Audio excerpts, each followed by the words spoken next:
Ben, nous, on est le comité bail. Le comité bail, c'est un des deux comités logement dans le quartier. On travaille beaucoup autour du logement social, donc la promotion du logement social. Nous, on pense qu'il n'y en a pas assez dans le quartier. Donc, qu'est-ce que c'est du logement social? C'est les coopératives d'habitation, c'est les HLM, c'est les OBNL d'habitation. C'est ça qui nous permet aussi de pouvoir habiter dans notre quartier avec un loyer décent. On veut qu'il y ait plus de logements sociaux subventionnés, donc le 25% du revenu de qu'est-ce qu'on peut payer. Alors aujourd'hui, on est là pour présenter une exposition photo. Donc vous voyez, il y a plein de photos autour, sur les murs. On est là tout le mois au rond-point. Puis notre exposition photo, c'est sur justement les logements sociaux, sur nos revendications. Puis aussi, on veut parler de la lutte contre la gentrification. Je ne sais pas si tout le monde a déjà entendu parler du mot gentrification. Personne? Oui. Okay. Oui, j'imagine que oui, parce que c'est un mot qu'on entend de plus en plus souvent. C'est un mot qui vient de l'anglais. Il y a des personnes qui le traduisent en disant de l'embourgeoisement. Donc, de l'embourgeoisement, qu'est-ce que c'est? C'est qu'un quartier populaire, comme Hochelaga-Maisonneuve, où c'était possible de se loger de manière abordable et qu'il y avait aussi des commerces qui étaient abordables et tout. Tout d'un coup, on voit de plus en plus de condos arriver. On voit nos loyers qui augmentent de plus en plus. On voit des commerces qui offrent, par exemple, de la nourriture de plus en plus chère. Donc, des commerces que c'est pas tout le monde qui peut aller s'acheter des choses ou aller se payer un bon souper.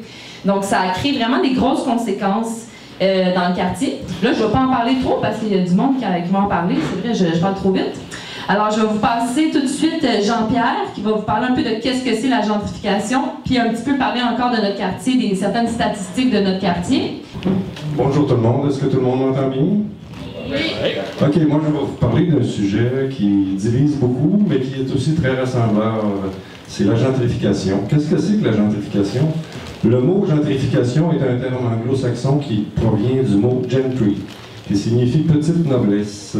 Sa traduction la plus réaliste en français serait embourgeoisement. Le mot gentrification est un processus de dépossession. La dépossession d'un territoire au détriment de ses résidents les moins fortunés et à l'avantage de nouveaux résidents ayant un plus haut niveau de revenus et majoritairement de nouveaux et nouvelles propriétaires. La gentrification transforme durablement un quartier et la manière qu'on a de le concevoir. La gentrification, c'est la transformation d'un territoire en une marchandise, un branding tendery auquel il ne manque que des consommateurs et des consommatrices. Les conséquences sont nombreuses pour les locataires. Hausse de loyer abusive, reprise de logement, fermeture de commerces abordables, déplacement forcé des locataires vers d'autres quartiers. Perte du réseau social, comme les écoles, les organismes communautaires, amis, familles.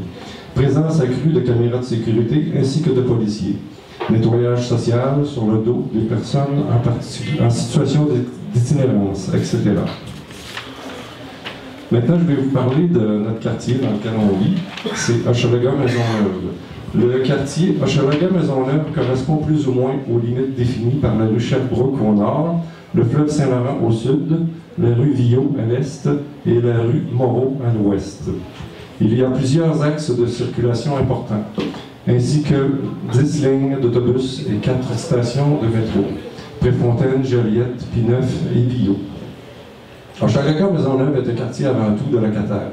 Plus de 77% des résidents sont locataires, selon des données qui proviennent pour la plupart d'une commande spéciale faite à Statistique Canada, à partir de l'enquête nationale auprès des ménages menée par cet organisme gouvernemental en 2011.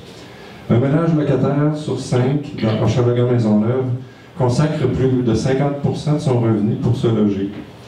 Et 1 sur 10, plus de 80% de son revenu. Ces personnes sont souvent dans l'obligation de couper dans leurs besoins primaires, tels que l'habillement, la nourriture, les soins médicaux, pour payer la globalité de leur loyer. Maintenant, selon une étude de l'Institut national de recherche scientifique INRS, entre 2003 et 2014, plus de 800 logements ont été retirés du marché locatif du secteur en raison des conversions en condos ou de reprise par les propriétaires. La rareté des logements locatifs et la construction de condos généralisés d'un bout à l'autre du quartier ont contribué à la hausse des loyers. Les loyers ont augmenté de plus de 13% entre 2006 et 2011, ce qui est plus du double de l'augmentation de revenus qui est de 5,6%. En ce qui concerne les constructions des nouveaux logements sociaux, mentionnons que pour la dernière coopérative du quartier, ça a pris 10 ans avant que les locataires puissent emménager dans leur logement. Sur les 1722 logements sociaux construits ou en voie de construction promis par notre arrondissement, c'est environ 700 unités qui ont été réellement développées dans notre quartier entre 2002 et 2015. Si l'on tient compte des dizaines de personnes qui viennent nous voir à chaque semaine, ce chiffre est largement insuffisant. Finalement, nous constatons que pendant les projets de logements sociaux, qui sont de plus en plus difficiles à se concrétiser, les condos, eux, poussent comme des champignons. Merci, bonsoir. Bonsoir tout le monde. Les photos historiques se trouvent ici. On a eu de l'aide avec les ateliers d'histoire de chez Legrand Maisonneuve. M. Charbonneau nous a donné un coup de main pour pouvoir consulter les photos et aussi pour que ça se réalise, notre projet d'exposition. On a commencé l'année passée en octobre, puis ça c'est la suite. Donc les photos historiques, on a l'édifice American Can Company. Ça c'est, excuse-moi, voilà, c'est en haut, je ne sais pas si vous voyez là, c'est la première photo ici à gauche. OK, ça c'est sur la rue Jeanne d'Arc, l'adresse civique, puis c'est un secteur d'intérêt patrimonial. C'est où se trouve la friperie, Renaissance, puis le Super C pour le situer. L'histoire. Bon, ça, cette bâtisse-là, cette entreprise, c'est une fabrication de contenants métalliques, des boîtes de conserve. La compagnie s'appelait, la compagnie au début s'appelait ACME, Kenworks. Puis elle s'était installée chez Legrand Maisonneuve. Elle avait fait construire en 1901 cette usine-là sur l'entrée principale, c'était sur Jeanne d'Arc. Hein, et c'était pour. Elle avait construit cette usine, c'est ça, de boîte de conserve, puis elle avait profité de l'exemption des taxes. Puis en 1917, l'usine a été achetée par l'American Can Company, qui a modernisé puis agrandi les lieux. L'édifice était autrefois facilement reconnaissable par sa grande cheminée. Quand vous voyez, il y a une grande cheminée. Là. Et aujourd'hui, il n'y en a plus. Puis aussi, ces portes d'entrée qui étaient identifiées, les portes d'entrée étaient identifiées women et pour femmes et men pour hommes. C'était construit en béton armé. Puis ça, c'est une innovation à l'époque. Ça abritait, comme je dis, une importante abrite de boîte de conserve. Puis, c'est ça, c'est la friperie, là. OK. L'autre photo, c'est l'industrie Cotton Canada Spool et Cotton. L'adresse, c'est sur Pie-Neuf et Notre-Dame. C'est une photo de 1950. C'est ici une photo avec l'eau, c'est ça, proche du vieux port, donc Notre-Dame, Pie-Neuf. L'histoire, la manufacture, c'est une manufacture en fait de fil, Canadian Spool Cotton Company, entre 1907 et 50. Puis après ça, c'est devenu GP Coats. Puis entre 1950 et 88. Puis par la suite, ça a été remplacé par l'entrepôt public. Là, pour X raisons, je vais parler un petit peu des Lofts Moreau, mais c'est pas nécessairement des photos blanc-noir. C'est de l'autre côté, c'est au milieu. Je dirais la quatrième en partant de ma gauche, en haut, là, est en verticale. Peut-être tu pourrais peut-être la pointer. Ah, tu l'as? Non, mais c'est ici aussi. Je ne savais pas. On voit des graffitis, là, à l'époque. Donc, les Lofts Moreau, là, comme ça dit, Ontario et Moreau, là. Les Lofts Moreau, c'est vraiment une preuve flagrante du manque de volonté politique dans l'arrondissement lorsqu'il s'agit d'habitation. Puis c'est aussi un exemple concret de l'implication de l'arrondissement dans le processus de la gentrification. Les propriétaires des Lofts Moreau, là, ils ont fait preuve vraiment de négligence au cours des 20 dernières années. Là. Et puis, c'était vraiment, il y avait des déficiences, des défauts, puis c'était pas conforme. Au niveau du bâtiment, là, c'était pas conforme. Et il y a eu aussi de la lenteur avec laquelle les autorités municipales ont agi là, puis, dans ce dossier, puis c'était vraiment inadmissible. Donc, les problèmes étaient connus depuis longtemps. C'est ça. Pourquoi la Ville n'a pas pris les moyens plus sévères contre les différents propriétaires, ça c'est une autre affaire. Le comité bail puis des anciens locataires des Lofts Moreau ont mené en 2013, peut-être qu'il y en a qui ont entendu parler ou c'est ça par rapport à ça. C'est ça, ils ont mené une campagne de conversion de l'immeuble en coopérative d'habitation. Et il y a eu une occupation des Lofts Moreau. OK. Et puis ça a notamment eu... c'est ça, Lofts Moreau. Donc, durant cette action aussi, il y a eu de la répression policière. Ça s'est pas très bien passé. C'est ça, pour de la brutalité. Puis le comité bail a fortement dénoncé ces cas de brutalité policière envers des gens qui veulent rester dans le quartier.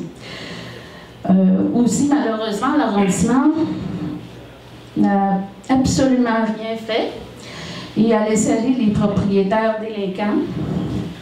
Les 38 lofts ont été convertis en 70 unités sous forme d'ateliers, de luxe.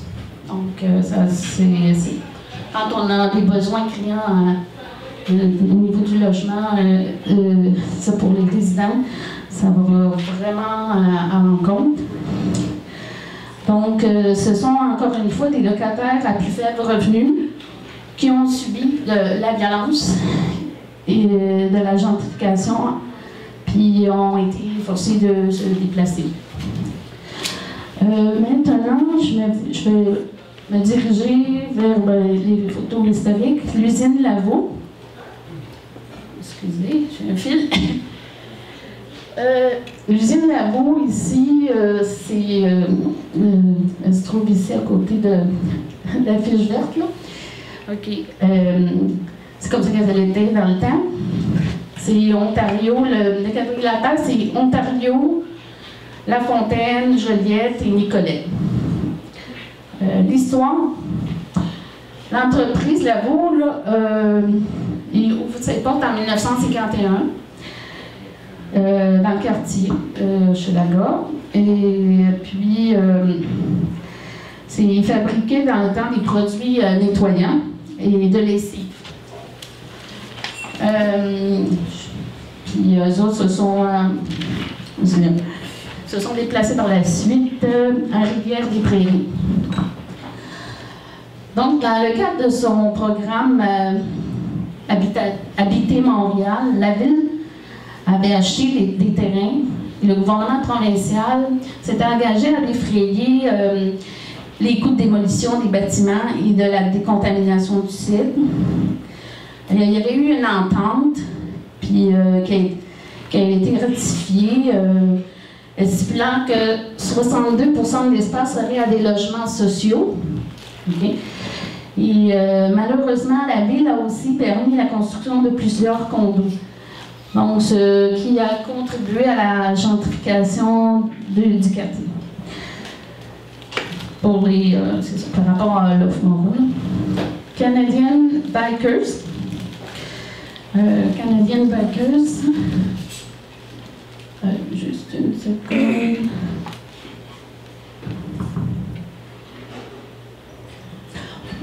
C'est la photo là-bas au niveau de l'eau, au fond, proche du fleuve. Donc, Canadian Bikers, son histoire, c'est en 1911, le conglomérat de construction navale et de fabrication d'armes britannique, Vickers et Sons and Maxim, a été invité par le gouvernement du Canada à établir une division canadienne pour fabriquer des navires pour la marine royale canadienne naissante dans le temps. Donc, Vickers, Sons et Maxim ont accepté l'invitation du gouvernement canadien. Puis, ça a créé la Canadian Bikers Limited. Puis, puis elle a construit le chantier naval Maisonneuve et Viauville. Aujourd'hui, Viauville, c'est l'arrondissement Mercier-Auchan-Maisonneuve. Ça s'appelait vraiment dans le temps Viauville. Donc, aujourd'hui, les anciens bâtiments, les chantiers navals ont été remplacés par des silos à grains et aussi d'autres installations portuaires détenues par le port de Montréal. Est-ce que c'est là, ça va être la cité logistique, on ne sait pas trop, là. Je vais continuer par rapport... Non, c'est peut-être pas ça. Canadian Bikers, encore. OK, c'est toujours Canadian Bikers. Après la Deuxième Guerre mondiale, donc, c'est la période de la désindustrialisation. Facile à dire. Puis, c'est à cause des mises à pied des travailleurs employés de la Bikers. Puis, ces gens-là, ils vont faire la grève, ainsi que d'autres entreprises. Et les employés de Bikers ont fait partie de la crise de l'emploi dans l'Est. Et puis, il y a eu comme 5000 employés qui ont perdu leur emploi. Dans les industries suivantes, il y a Bombardier, Fonderie, CSF, Canadian Steel, Wheel, la raffinerie Gulf et plusieurs autres.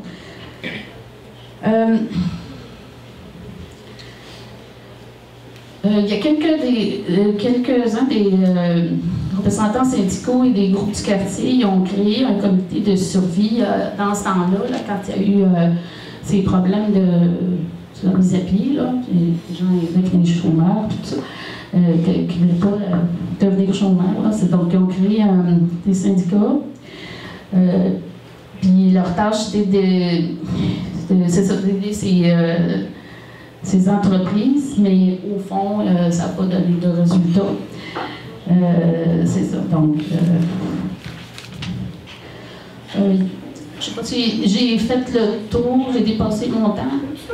OK, je m'excuse. OK. Merci. Salut tout le monde, je m'appelle Alexandra. Donc, dans les terrains vacants qu'on revendique pour le logement social ou pour les espaces communs, le premier que je vais vous parler, c'est la Belle Province, qui est juste en haut ici. L'adresse civique, c'est la quadrilatère Ontario, La Fontaine, Sainte-Catherine-Bourbonnière. Le restaurant La Belle Province a laissé à l'abandon depuis des années. Il est situé dans un secteur où plusieurs résidents vivent des situations horribles de logement, insalubrité, hausse de loyer, reprise de logement, harcèlement de la part d'un concierge, d'un propriétaire. Je peux même dire toute l'organisation qu'il y a pour les femmes logements. L'an passé, des logements sociaux subventionnés devaient être construits sur ce terrain, mais malheureusement, le projet est tombé à l'eau dû à la contamination extrême du terrain. La Ville-Centre et le gouvernement du Québec doivent investir dans un programme de décontamination municipale. L'arrondissement doit utiliser cet argent pour décontaminer le terrain du restaurant La Belle Province, pas pour des condos, pas pour le vendre à des messieurs, là, des genrés, là, mais tu sais, pour construire des logements sociaux puis investir dans notre quartier positivement. Yeah, merci. Bravo! Là, ici, juste à gauche, c'est l'église Saint-Clément. Je ne sais pas s'il y a déjà du monde qui le situe un peu. Ouais. Alors, c'est Adam Saint-Clément. Alors ça, c'est une église, les personnes qui ça fait longtemps qu'ils sont dans le quartier le savent, ça fait très longtemps que c'est vacant. Pour le comité bail et pour plusieurs résidents du quartier, ça veut dire beaucoup de choses cette église-là, parce qu'avant, comme plusieurs places à Montréal, il y avait un esprit de communauté fort dans les églises, il y a beaucoup d'actions sociales qui passaient par les églises, tout ça. Donc ça fait des années que le comité bail, on lutte pour que ça devienne soit espace communautaire ou du logement social. Malheureusement, encore une fois, c'est contaminé. On nous donne souvent cette excuse-là après pour dire « Ah, on peut rien faire, c'est contaminé ». Sauf qu'après ça, il existe des programmes de décontamination et c'est qu'ils ne mettent pas assez de fonds dans ces programmes-là. Donc là, on parle surtout du gouvernement provincial. Nous, on pense que la ville doit aussi donner de l'argent par rapport à la contamination. Il y avait un groupe de résidents-résidentes qui ont travaillé très fort pour monter un projet de coop intergénérationnelle. Donc, les coopératives d'habitation, rapidement, qu'est-ce que c'est? Dans le fond, c'est qu'on n'a pas de propriétaire, tout le monde doit s'impliquer pour que ça marche. L'idée d'une coop intergénérationnelle, c'est de dire que c'est justement pour les personnes de tous âges et par rapport à ta capacité physique, des fois, tu peux peut-être moins ou plus t'impliquer, par exemple, dans l'entretien et tout ça, puis c'est de comprendre ces situations-là, puis de faire en sorte qu'on peut s'entraider, puis d'apprendre de chacune. Et donc, c'est toujours encore, malheureusement, c'est encore un peu mis de côté par les gouvernements, puis ils nous disent que c'est impossible à cause de la contamination. Donc, nous, on continue à se mobiliser pour que ça puisse se faire. Tu veux que je fasse l'entrepôt pit? Ouais. OK. C'est où?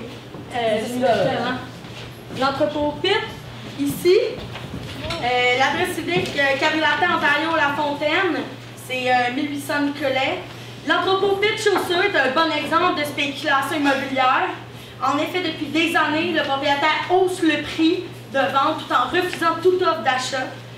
Est-ce que celui-ci attend de profiter de la gentrification du quartier afin de vendre à un prix fort? Ce bâtiment pourrait être rénové et transformé en une coopérative d'habitation ou des espaces communautaires. L'arrondissement doit réserver l'entrepôt pit situé au 1800 Nicolet pour développer des logements sociaux et ou espaces communautaires, puis ne pas, dans le fond, vendre ailleurs, tu sais, qui pourraient participer à ça. Il y a des gens qui sont engagés pour bitcher, puis faire de la spéculation dans notre quartier pour favoriser, dans le fond, les condos, etc., puis dévaloriser les projets que la ville pourrait acheter pour améliorer le quartier. Bravo! Là, ça fait 2-3 fois qu'on dit le mot réservé. Peut-être que c'est pas tout le monde qui est au courant que la ville a le droit de réserver des terrains. Donc, dans le fond, la ville, que ce soit privée ou municipale ou provinciale, la ville peut dire, nous réservons ce terrain-là en disant pourquoi. Donc, par exemple, pour du logement social.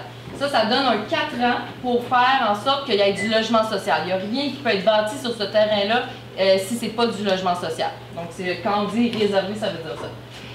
Peut-être parler des Goyette Auto, je peux parler? Ouais? Oui, alors, vas-y. Goyette Auto. Goyette Auto. Goyette Auto. On est fâchés contre Goyette Auto. Non, Sainte-Catherine. Ben, à vrai dire, t'as raison. Sainte-Catherine, Notre-Dame, Nicolet. Et l'autre rue, je m'en rappelle plus. Jeanne d'Arc. Non.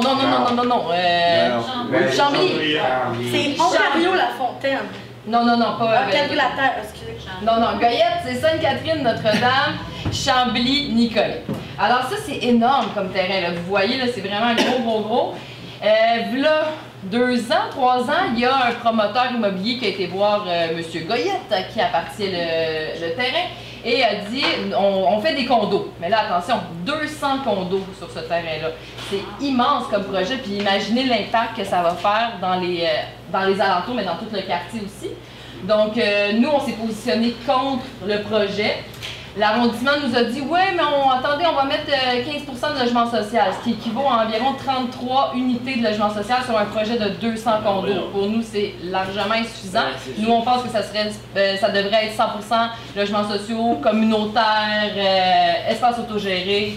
Alors, on a fait une pétition, on a rassemblé, là, j'arrête pas de dire 1800, mais c'est plus que ça. Je pense qu'on est rendu à 2000. 2000 noms de personnes qui sont contre le projet de 200 condos, qui veulent eux aussi du 100% logement communautaire ou logements sociaux. C'est ça, on continue de suivre le dossier. C'est hyper long, on ne sait pas encore qu'est-ce qui va se passer. Le dossier a été approuvé par l'arrondissement sur les 200 condos. Fait qu'on essaie de voir comment on pourrait se mobiliser pour contrer ce projet-là. Qui est approuvé? V'là déjà 2 ans. Ouais, c'est ça, v'là déjà 2 ans. Ouais. Sauf qu'ils ont un maximum de temps pour faire la première pelletée de terre. Ça s'est pas fait encore. On espère que ça se fera pas puis qu'ils vont devoir redéposer un projet qu'on va pouvoir encore. Ils ont 4 ans. Fait qu'il reste un autre 2 ans. Mais il ne veut pas de dire que justement on veut pas ce projet-là dans notre quartier. Ça peut faire un effet sur est-ce qu'ils vont être capables de vendre ça, ces condos-là. Est-ce que si ça vaut la peine de continuer à se mobiliser. Puis il faut dire aussi que c'est 200 nouveaux payeurs de taxes scolaires parce que c'est des propriétaires. Puis que ça va avoir un impact direct sur nos écoles primaires et secondaires, sur les subventions et l'indice de défavorisation dans les écoles. Puis il ne faut pas oublier que c'est des gens soit célibataires ou des gens qui ont les moyens d'envoyer leurs enfants dans d'autres écoles. Fait que finalement, ils ne participent pas au financement de l'école à la rentrée. Puis en plus de ça, ils participent aux mauvais indices de défavorisation dans le quartier. Puis c'est ces enfants-là qui vont payer pour ça. Parce que moi, on a le budget dans les écoles. Ben moi, on peut les aider. Puis tous les programmes pour les déjeuners, pour aider, faire payer aux enfants les activités intrascolaires, etc. Ce qui permet les subventions de défavorisation. Mais tout ça, on va le perdre. Mais on ne le regagnera pas par des gens qui n'envoient pas leurs enfants dans les écoles du quartier. Fait que la mixité, ça peut pas fonctionner s'ils ne participent pas. Ces 200 condos-là, ben, ils vont nuire à toute l'organisation scolaire. Du moins, moi, c'était ma précision personnelle. Bravo! Et pour finir, on finira avec le terrain l'antique. Je peux le faire, mais tu pourras rajouter des trucs s'il n'y a pas assez de trucs écrits. Dans le terrain l'antique qui est situé Sainte-Catherine-Jeanne d'Arc, les membres du comité bail connaissent très bien ce terrain. Les membres du comité bail connaissent bien ce terrain-là parce que justement, ça fait des années qu'on se mobilise pour que ça y ait du logement social, des logements sociaux sur ce terrain-là. Et on a fait plein d'activités et d'actions sur ce terrain-là, notamment une fameuse occupation de 3 jours, là déjà 1 an et demi, en tout cas pendant un été, qu'on a campé là avec beaucoup de monde pour dire qu'on revendiquait ce terrain-là. On a fait des barbecues aussi, des activités de jardinage, plein d'affaires aussi pour agrémenter le terrain. Alors c'est ça, on va sûrement en faire d'autres cet été, fait que passez nous voir pour savoir quand. Ajoutez la page Facebook, puis suivez les actions, puis essayez de participer au quartier. Yeah! C'est tout. Bravo! Le problème d'utiliser des recours légaux contre la gentrification, c'est que ceux qui sont à la base de la gentrification, c'est ceux qui font les lois. C'est le gouvernement, c'est les élus, c'est le système capitaliste qui considère que la gentrification, c'est bien. Parce que le but dans une société capitaliste, c'est de faire de l'argent, donc de faire augmenter la valeur. Nous, on se plaint que les terrains valent de plus en plus cher. Eux trouvent que c'est une bonne chose. On est carrément à l'opposé là-dessus. Ils font toutes les lois pour que les terrains prennent de la valeur, pour que les quartiers se revitalisent, mais c'est toujours sur le dos des plus petits. Le capitalisme, c'est comme ça que ça fonctionne. C'est le plus gros qui fait du profit sur le dos du plus petit tout le temps. parce qu'il y a les moyens, tu sais, monétaires de le faire, d'engager des personnes Donc, pour faire la spéculation. Ça commence par les itinérants, après ça, c'est les pauvres qui ont des logements, après ça, c'est la classe moyenne ou les entrepreneurs, les petits commerces, mais ça va toujours vers plus gros tout le temps. Il faut toujours que le plus gros, le plus riche grossisse, puis les plus petits s'écrasent ou disparaissent. Ben, on le voit comme ce qui est arrivé avec les lofts moraux. 20 ans, le propriétaire a reçu des avertissements et des contraventions parce que c'était pas réglementaire. Aussitôt que les pompiers ont dit, ben là, il faut mettre le monde dehors, puis faut que tu changes ça. T'as plus de revenus. Là, il s'est reviré de bord, puis il a dit, bon, ben, dans ce cas-là, je vais rénover. Puis notre gentil maire d'arrondissement, Médard, qui s'est lui aussi reviré de bord pour dire, le bon propriétaire. Ben oui. Ça fait 20 ans qu'il est propriétaire de taudis, mais c'est un bon propriétaire. Tu sais qu'on avait nommé qui sont les gentrificateurs, qui sont les gentrifiés. Puis dans le fond, qu'est-ce qu'on voulait un peu réfléchir, c'est que c'est pas si simple que ça. Ça peut être aussi vraiment interchangeant. On peut être gentrifieur puis gentrifié en même temps. Fait que c'est une question à réfléchir. Puis aussi, souvent, qu'est-ce qui bloque le débat sur la gentrification, c'est qu'il y a beaucoup de monde qui se font dire qu'ils participent à la gentrification, qui deviennent hyper sur la défensive, puis qui se bloquent, dans le fond, au débat. Donc ça complique. Moi, il y a une vidéo qui me parle beaucoup, c'est celui qui parle, par exemple, des personnes qui voient les quartiers populaires comme des quartiers qu'on doit corriger. Tu sais, le mot « corriger », c'est terrible, là.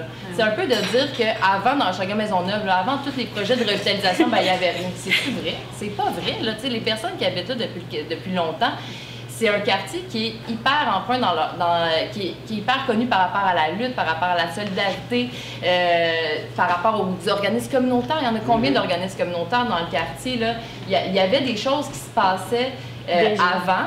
Puis c'est pas des nouvelles personnes avec plus de moyens qui arrivent, ils sont pas en train d'améliorer le quartier nécessairement. Là. Il y avait déjà quelque chose. Puis des fois, qu'est-ce que les projets de revitalisation font en sorte que, ben, malheureusement, il y a des liens qui se dissouent dans la solidarité, justement. Il y avait une autre personne, je pense, dans une vidéo qui disait le fait qu'il n'y a pas tout le monde qui peut aller dans ce commerce-là. Ça a l'air banal, là, mais comme que certains commerces, il y a une certaine classe sociale de personnes qui peuvent y aller, puis une autre classe sociale qui ne peuvent pas y aller, bien, ça crée une distance dans le quartier. Puis pour nous, c'est vraiment grave. Nous, on pense que les personnes qui s'installent dans le quartier doivent être conscients, comme tu dis, de c'est quoi l'histoire du quartier, puis c'est quoi les côtés positifs de notre quartier, puis qu'on veut les garder. On voulait aussi parler par rapport à la mixité sociale, rapidement. La mixité sociale, c'est l'espèce de mot fourre-tout un peu que souvent les politiciens utilisent quand ils parlent de quartier populaire. T'sais, on parle jamais de mixité sociale quand on va à Westmount ou à Outremont. Est-ce qu'on parle de comment il faudrait faire une mixité sociale, on va faire un HLM à Westmount? Ben non, on parle pas de ça. On parle de il faut mettre des condos dans Hochelaga Maisonneuve, il faut faire des projets, améliorer le parc pour le rendre plus beau, le rendre sécuritaire, mais c'est quoi l'effet qui peut arriver, l'effet contraire? Ben ça peut chasser des personnes qui étaient là, puis là que tout d'un coup, les projets de revitalisation amènent une répression policière qui chasse, par exemple, des personnes en situation d'itinérance des parcs, ce qui est dramatique. Donc, voilà, c'est un peu ça. Mais premièrement, je voulais dire merci au rond-point, quand même, le rond-point qui est... Ouais, merci! Merci de l'espace. Si on parle des commerces aussi, puis de comment que les commerces peuvent aider le quartier, bien, le rond-point, ils ont quand même décidé de faire le mois pour les organismes communautaires. C'est quand même chouette. Il y a plein d'activités pendant tout le mois. Donc, je vous invite vraiment à checker l'horaire qui suit, parce que je pense que c'est jusqu'à mi-avril. Sinon, je voulais dire vraiment beaucoup merci au comité Action du comité Bail. On a tous les tickets. Oh nice, on a des tickets d'autobus si jamais vous avez besoin des tickets d'autobus. Yes. Sinon, Sandra, Christian, Jean-Pierre, Alexandra, Stéphanie, j'en oublie dessus, Roberto qui a aidé à faire, je veux le montrer parce que je trouve ça tellement génial, l'œuvre d'art en arrière qui est tellement belle, qui est affichée pour le mois. Philippe qui a participé aussi dans toute l'exposition, qui a donné beaucoup de son temps. Louis pour les photos. Louis pour les photos, mon Dieu, ma tête, elle est où? Je m'excuse, Louis. Louis pour les photos qui a été d'une grande aide. Fait que vous voyez, c'est comme beaucoup de monde qui participe à ce genre d'activité-là, action-là. Si ça vous tente de vous mobiliser avec nous, ben on fait plein d'actions puis d'activités. La prochaine, c'est mardi prochain. Rapidement, je ne sais pas si vous avez entendu parler, mais il va y avoir une grosse marche au mois de septembre. On va marcher, attention, on va marcher d'Ottawa à Québec. Il y a plein de façons de participer, ça va être vraiment le fun. On va essayer de répondre à toutes les questions qui pourraient entourer cette action-là lors de notre souper. Sam, il y a des pamphlets ici. Le 27. Alors, le 27 mars à 5h au PEC, Pavillon d'éducation communautaire. On passe par la rue des Jardins, 1670 avenue des Jardins. Puis là, ça s'appelle l'ASPEC. L'ASPEC, effectivement, la salle du PEC. C'est une salle accessible. Il va avoir, les enfants sont les bienvenus aussi. C'est un petit peu ça. Souper gratuit, merci.